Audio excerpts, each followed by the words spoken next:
കുറച്ച് ദിവസം ഇവിടെ വന്ന് വിശ്രമിക്കാമെന്നും പറഞ്ഞോണ്ടാ ഇങ്ങോട്ട് വന്നത്. ഇവിടെ വന്ന അടുക്കളയിൽ നിന്ന് ഇറങ്ങാൻ നേരമില്ല.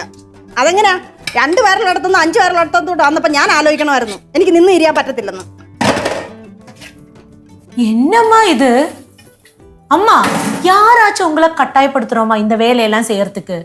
ആഹാ, ഞാനോട് അടുക്കള കയറിയില്ലെങ്കിൽ കാണായിരുന്നു. என்ன காணான்னு? അപ്പൊ എന്തോ ഞാനിവിടെ ഒന്നും ചെയ്യുന്നില്ലയോ? அப்படி நான் சொல்லலையே அம்மா. நீங்க எல்லாம் செய்யறீங்க தானே நான் சொன்னேன். ഞാൻ ചെയ്യുന്നെന്നാ പറഞ്ഞത്. நான் எப்பம்மா அப்படி சொன்னேன்? நீங்க செய்யற அவ்வளவுதான். നീ എന്തോ കനകം പിള്ളേരുടെ കൂട്ട് എന്നോട് ദേഷ്യപ്പെടാൻ തുടങ്ങുന്നേ? நானா கோவப்படுறேன்? என்னம்மா இது? சும்மா இல்ல அவங்க எல்லாம் சொல்றது உங்களுக்கு ரொம்ப கோவம் ஜாஸ்தின்னு. കനകം നീ ഇറങ്ങി പോയേ.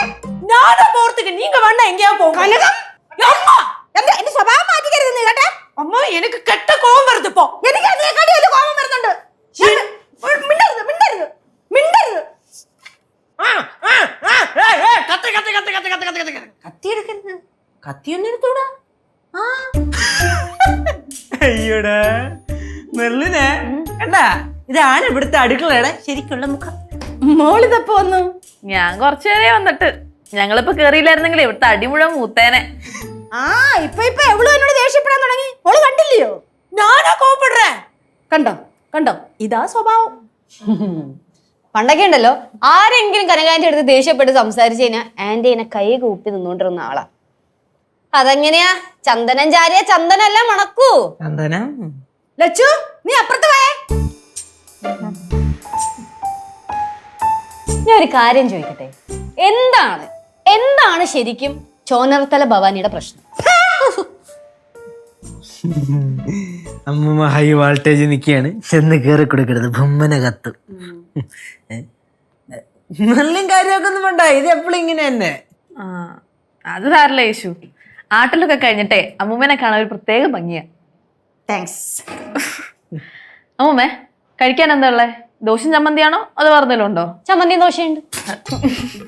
അതെ, വേറെന്തെങ്കിലും വെച്ചുണ്ടാക്കണമെങ്കിലേ 11 മണി വരെ കിടന്ന് ഉറങ്ങിയാലൊക്കത്തില്ല. രാവിലെ അടുക്കളയിൽ കയറി എന്തെങ്കിലും വെച്ചുണ്ടാക്കണം, അപ്പൊ നല്ലതായിട്ട് കഴിക്കാൻ പറ്റും. സത്യം പറഞ്ഞ എനിക്ക് വഴക്കുണ്ടാക്കാൻ യാതൊരു മൂടുമില്ല. അതുകൊണ്ട് ഞാൻ സാഷ്ടാംഗം നമിച്ചു. மெர்லின், நீ மத்தியானம் சாப்பிட்டுட்டு தானே போவ? ആന്റി, அப்படின்னா இங்க என்ன இருக்கோ அத சமாதானமா சாப்பிட்டுட்டு போலாம். കിട്ടുന്ന അവസരത്തിലൊക്കെ ഇവിടുന്ന് കഴിക്കാം. ഇനിയിപ്പൊ എത്ര നാള് കഴിക്കാൻ പറ്റുമെന്ന് അറിയില്ലല്ലോ. വൈമച്ചാ, വീട്ടില് മൊത്തം സീന ചേച്ചി. ഭയങ്കര സീന. പിന്നല്ലാതെ, ഉള്ളത് പറയാലോ ചേച്ചി.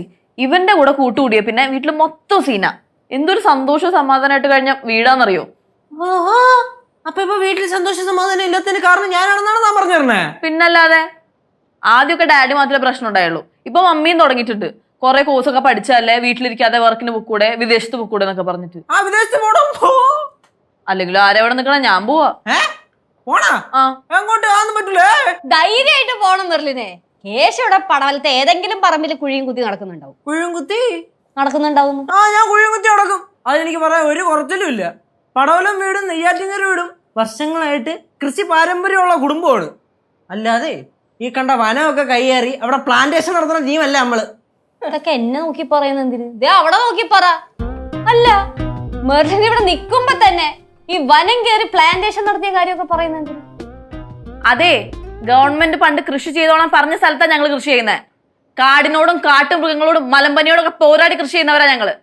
ഞങ്ങളോടെ 4-5 പടവലം കൃഷി ചെയ്തതിനെ പറ്റി വീമ്പളക്കല്ല കേശു.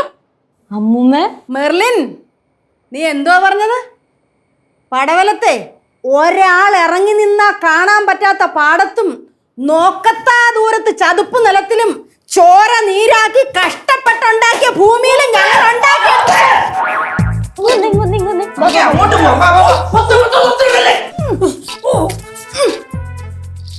അയ്യോ ആണ്ടവാ, പോയിട്ടാങ്ക.